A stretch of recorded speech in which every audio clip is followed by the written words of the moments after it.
আসসালামু আলাইকুম রহমতুল্লাহি ওয়া বারাকাতুহু। ডিয়ার ফ্রেন্ডস, আশা করি প্রত্যেকেই ভালো আছেন।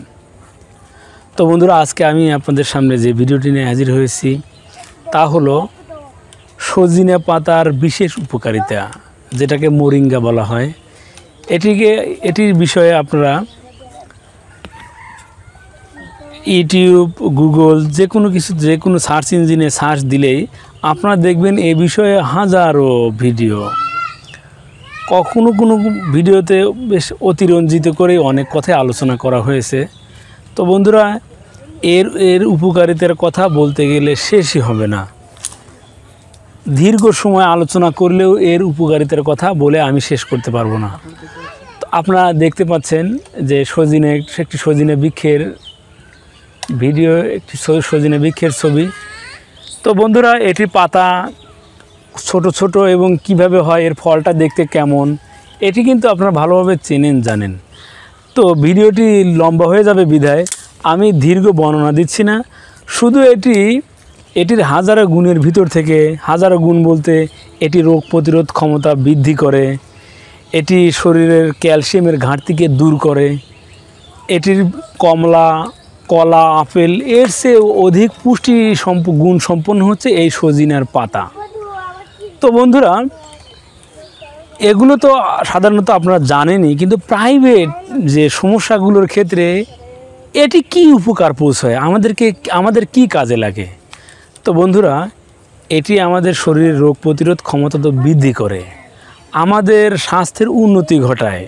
বিশেষ করে এটি ভক্ষণের ফলে যদি আমার হাতটা শক্তিশালী হয়, আমার পা যদি শক্তিশালী হয়, তো বুঝতেই পারছেন এই শক্তির প্রভাব আমার প্রাইভেট অঙ্গের উপরও পড়বে। তো বন্ধুরা, এটি ভক্ষণের ফলে আপনার ইরেকটাইল ডিসফাংশন জনিত সমস্যা, প্রিম্যাচিউর ইজাকুলেশন জনিত সমস্যা, লস অফ লিবিডো যেটিকে বলা হয় আকাঙ্ক্ষাজনিত সমস্যা, এই সমস্যার সমাধান রয়েছে এই সজিনা বৃক্ষের পাতার মধ্যে। তো বন্ধুরা, এটিকে আপনারা নির্দিষ্ট ডোজের আওতায় আনবেন না প্লিজ। এটিকে আপনারা সবজি হিসেবে সবজির ভিতর দিয়ে খেতে পারেন, এটিকে ভর্তা হিসেবে খেতে পারেন। আর যদি কেউ ডোজের আওতায় আনতে চান, অবশ্যই সুন্দরভাবে এটিকে ধুয়ে ছায়াতে শুকিয়ে এরপরে রোদ্রে শুকাবেন। ব্লেন্ড করলে মিহি পাউডার হয়ে যাবে। এটিকে গরম দুধের সাথে 1 চা চামচ পরিমাণ সকালে খালি পেটে, আর মিষ্টি হিসেবে যাদের ডায়াবেটিস নেই তারা 1 চা চামচ পরিমাণ মধু দিয়ে সেবন করবেন। আর যদি কেউ বলেন যে ভাই আমার ডায়াবেটিস রয়েছে, আমি এটি মধু দিয়ে সেবন করতে পারবো কি না, জি পারবেন, তবে 1-2 ফোঁটার বেশি সেবন করবেন না। 1-2 ফোঁটার বেশি সেবন করলে আপনার ডায়াবেটিসের সমস্যা হতেও পারে। আর যাদের ডায়াবেটিসের সমস্যা নেই তারা তাদের স্বাদ বাড়ানোর জন্য যতটুকু ইচ্ছা ততটুকু মধু দিতে পারেন। তো বন্ধুরা, এইভাবে আপনার সকাল বিকাল নিয়মিত খেতে থাকলে আশা করা যায় ইনশাল্লাহ আপনাদের শারীরিক মানসিক যাবতীয় সমস্যার সমাধান সহ আপনার প্রাইভেট সমস্যার যে সমস্যাগুলোর কথা আমি বলেছি, এই সমস্যাগুলোর সমাধান হয়ে যাবে ইনশাল্লাহ।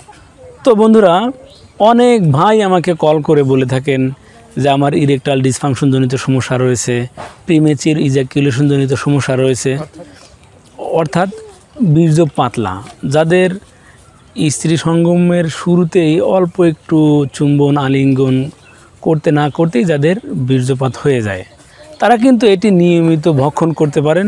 আপনি এটি নিয়মিত ভক্ষণের ফলে এই সমস্যাগুলো ইনশাল্লাহ চলে যাবে। তবে এটি সময়ের আওতায়ও নিয়ে আসবেন না যে হুজুর 1 মাস সেবন করব না 2 মাস সেবন করব। তো এক একজনের সমস্যার গভীরতা এক এক রকম। আপনি নিয়মিত সেবন করতে থাকুন, ইনশাল্লাহ খুবই দ্রুতই আপনার সমস্যার সমাধান হয়ে যাবে। তো বন্ধুরা, আরও বেশি আলোচনা করতে গেলে ভিডিওটি লম্বা হয়ে যাবে বিধায় এখানেই শেষ করছি। ভিডিওটি ভালো লাগলে সাবস্ক্রাইব করবেন, লাইক দিবেন এবং আপনাদের মূল্যবান মতামতকে কমেন্টের মাধ্যমে জানাতে ভুলবেন না। ধন্যবাদ সবাইকে। আসসালামু আলাইকুম রহমতুল্লাহি ওয়া বারাকাতুহু।